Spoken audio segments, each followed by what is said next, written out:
but just for that second. And even at that point, like because I played the tape back, and I literally was like, dude, where I was 6 months ago, I literally was welcoming death. Like, people would overdose, and I would hit their dealer up and be like, do you have that flyer? Like, let me get some of that. You know what I mean? Like, so yeah. Let me ask you this: what's different?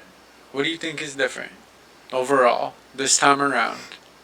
This 100 days in, what do you think is different now than any of the other times?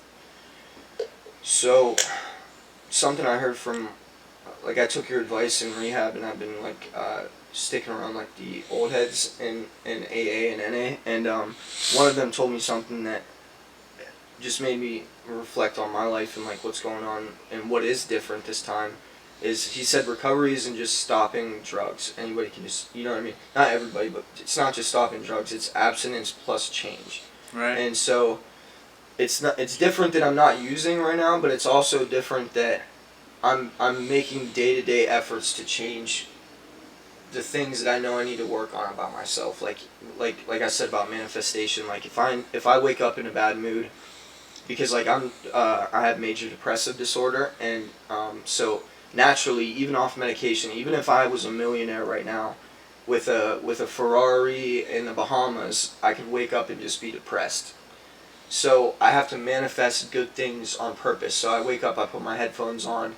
I'm for the first time, like I said, I'm in control of my emotions, and it's given me motivation to like do better than I have done before. And what I mean by do better is like make myself feel better, because I can do that now. I couldn't do it before. When I was making myself feel better before, it was comatose, and you know what I mean. So like this time I'm, it's grow up or die. I just realized that like I'm almost 30. Like, you know what I mean. My sister is straight up telling me like, dude, like it's time to get your life together, dude. Like, you know what I mean. You're my older brother, and like you got a gray hair. Like it's time to. And I'm like okay, like but like I genuinely noticed that like, before I was real closed off to religion. And NA and AA I've seen is just like, it all revolves around higher power.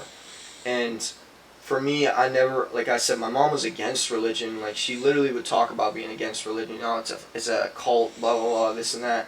And my foster dad, he's a pastor, and he goes to maximum security prisons and to play shows for people like killers. And him and his wife are the coolest people I've ever met in my entire life. They wear Converse and band tees. They're like 60. Happiest people I've ever met.